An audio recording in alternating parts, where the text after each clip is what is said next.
Have you ever been extra excited to sign on a new client only to find yourself a few days later regretting it because you find yourself putting in extra long hours, you're doing additional tasks that weren't necessarily in your scope of work or the client agreement, and then before you know it, you're overwhelmed by all of the demands that your client is putting on you? That is called the scope creep, and in today's video, I'm going to give you some tips for how you can avoid this so that you have peace of mind when it comes to managing your business and your working relationships with your clients. There's no stopping me now. I know my 𝗧cie 𝗽-𝗪𝗪. Money's all over me. I'm called to be rich and be free.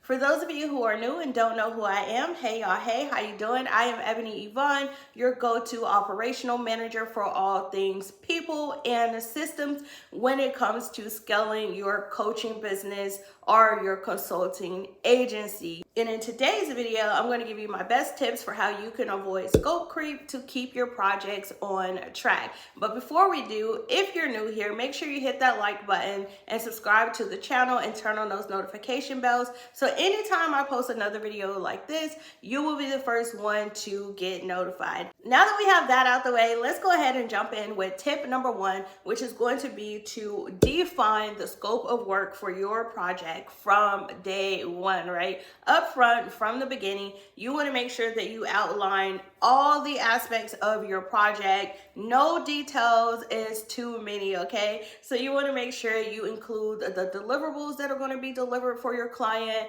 the timeline is, if possible. You want to also include any milestones, or you want to include communication channels, include your office hours, everything that you can think of that's going to impact the scope of work for your project. You want to make sure that it is outlined up front, and this is going to help you avoid scope creep in so many ways. For a lot of my clients that experience scope creep and then find themselves getting overwhelmed and frustrated, it's because they never had clear guidelines and an outline of the project from day one.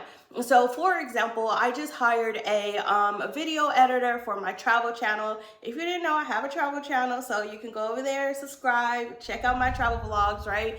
But I just hired a video editor to turn my long form videos into shorts for me. And basically when I did the job announcement, I was like, hey, I want to hire someone as a video editor and to start and just kind of test out the working relationships, how things are going to go. I want someone who can take selected videos and create 10 shorts, right? So I wanted to make sure that I was very specific on how many shorts were going to be created, because if you don't be specific and you leave something open-ended, it is going to be very, very easy for that scope creep to go ahead and start creeping in. And before you know it, your clients are like, oh, one more thing. Oh, one more thing. Can you do this? Oh, can I do this? And before you know it, those one more things turn into a lot of other things, okay? And outside of that, these are things that in most cases, there's no additional compensation for. So outline every aspect of the scope of work, deliverables, milestones, even timelines. I know depending on the type of work that you do, your timelines may be kind of fluid. So for example, if you're a video editor, if you are a web designer, graphic designer, sometimes the length of the project and how long it's going to take you depends on the different elements that you have, the different pages that you have to add, right? So you may not know specifically how long it's going to take you to complete each phase of the project, but in this case, you can still include estimated time frames. This is something that I do. I do email management, where I actually help my clients with setting up their email marketing systems. Sometimes I may migrate them from one platform to another platform. Sometimes I'm cleaning up their email management software. And so that cleanup process, depending on how long they've had it, how many subscribers they have, how many automations they have going on, different tags, it may take me 1 week to do it. And if it's really cumbersome and convoluted, they've been in business for 10 plus years, it may take me 2 weeks or sometimes sometimes even 3 weeks in order to clean that up. So in that case, I will typically give an estimated and say the estimated time frame for this phase is going to be 2 to 3 weeks. That way the client has an expectation on a turnaround time for when that deliverable or milestone should be met. So let's jump into tip number 2 for how you can avoid scope creep. And this is going to be simply communicating with your clients early and often. So a lot of problems arise when it comes to the workplace, dealing with clients, simply because people do not communicate. So if you notice that maybe additional tasks are coming along, there's that, hey, one more thing. Can you also add this? You can simply just communicate, hey, I noticed you asked me to do XYZ, and that was not in the original scope of our agreement and our contract. I can add ABC if you would like me to, and this is going to be the fee for that, right? So you want to make sure that you're communicating with your client, communicate what milestones are included, what milestones are being delivered, as well as when things are outside of that, communicate that as well. If you stay silent and you don't say anything, the first time the client adds on additional work and you don't address it, you're basically opening up the floodgates for them to add one more additional thing over and over and over again. So you want to make sure that you set that boundary and that you're communicating when things are outside of the scope. Trust me, I know that sometimes communicating with your clients can feel kind of like challenging, or you may feel like some type of way because you don't want to like make your client feel some type of way. But trust me, when you communicate and you have open communication with your clients, it's going to make your working relationship better all the way around, okay? So make sure you communicate early and often. Now, if you like the tips I gave you so far, make sure you give this video a thumbs up. And if you're not already subscribed, consider subscribing to the channel, okay? Okay, so let's get into tip number 3 for how you can avoid scope creep. And this is going to be using change request forms. Now listen, I come from the world of IT. Before this, I actually worked as a data analyst, as a database administrator, and an IT developer in the healthcare industry. And I remember working on this new system that basically allowed different healthcare providers, different hospitals and facilities to send and receive patient information across different agencies. And anytime we made changes to the system, or anytime we wanted to add a new channel, a new source, a new port or something, we would have to fill out this like 3-page change request form that says what change we're making, why we're making the change, and then you will have to submit it to management for approval. And sometimes you would be waiting so long just for your change form to go through the process, to get approved, to be declined, and be like, no, you need to revise this. And as a developer, I'm going to be honest, I hated this process, okay? I absolutely hated it. I would be frustrated every single time I had to complete one of those change request forms.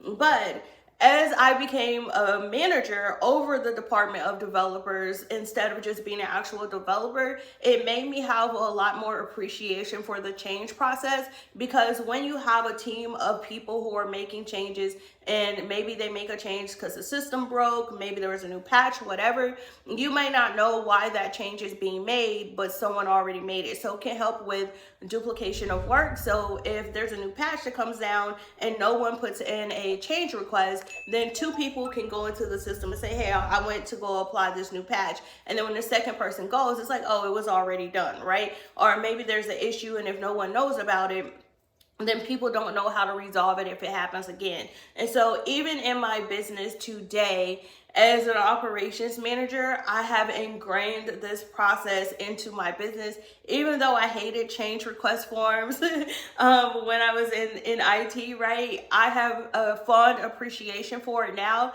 and it's something that is a constant part of my workflow, because it does help with just maintaining operational efficiency. But then also, this is something that can be applied to your clients, and then it lets you stay within the boundaries of your scope of work and your agreement. So if your client decides, hey, I want to change this, I want to add additional services, they can absolutely do that, but there needs to be a process in place for how that change occurs so that you can address compensation, you can address the timeline if it's going to impact the timeline of your project, as well as the milestones and deliverables. So implement those change request forms, okay? Have a process for it ahead of time, so as soon as a client asks, you already know what to do and the client is aware as well.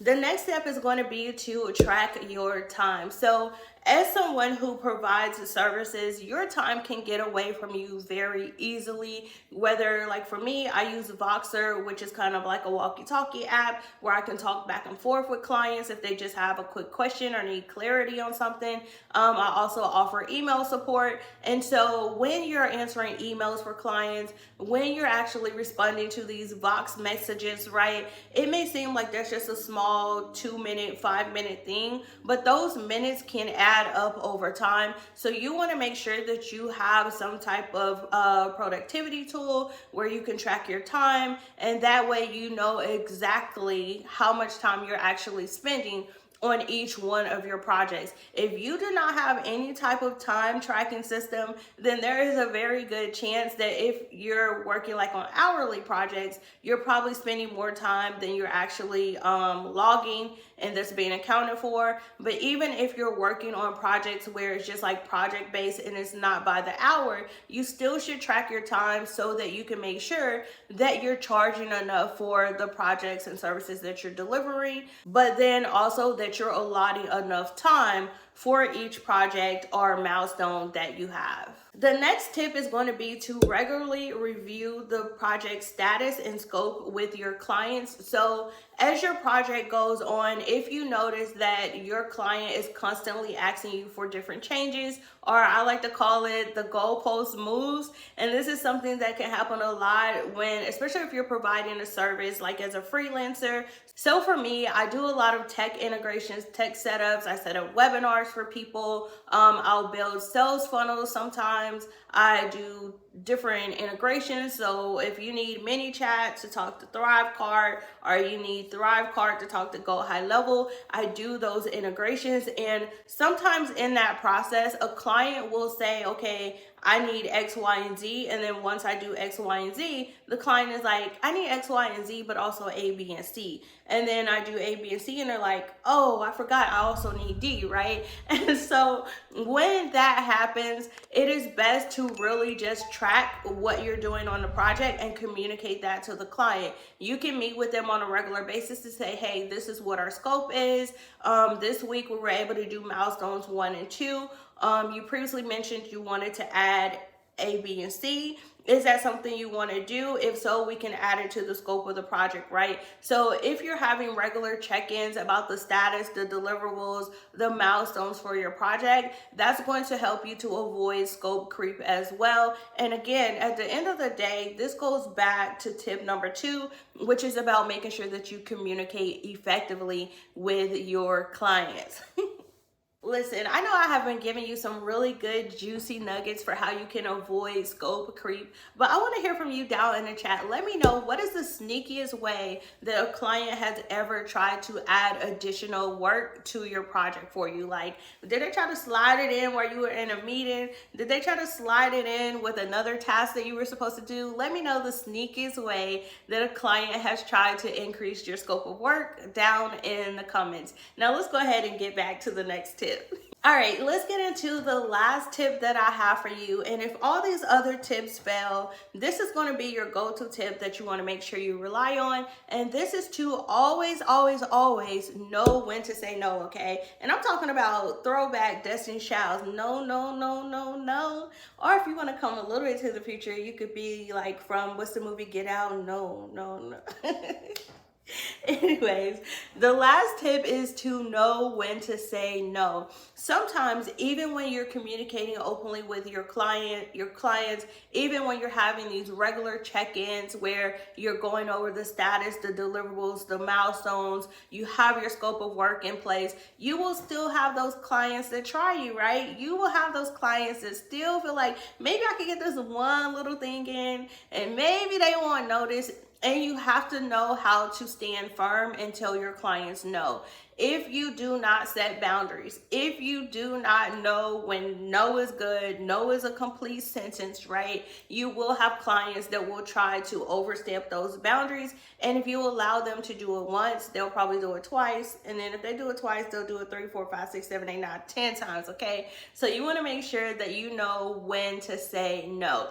All right, that is all I have for you today. For more tips on how you can manage your client relationships and set boundaries, make sure you check out my client management tips for coaches playlist. It will be linked in the description box of this video. And also, if you want to really level up your client management game, check out my Serve Correct client care and management system. It is basically a system that gives you everything you need to manage your client projects from start to finish. There's an onboarding checklist, an offboarding checklist, a client portal if you don't already have one. I give you a guide on how to resolve conflicts with your clients, more tips on how to avoid scope creep, as well as some communication scripts for the most common responses you'll have for your client, as well as a client portfolio template and a client proposal template, and so much more. So all of that is tucked inside of my Serve Correct client care and management bundle. And if you want to grab that, I will leave the link down in the pinned comment below this video. All right, guys, I just want to say thanks so much for stopping by my internet home. Make sure you like, comment, and subscribe, and be sure to turn on those notifications so you will be the first one to get notified anytime I upload another client management video just like this. All right, bye y'all.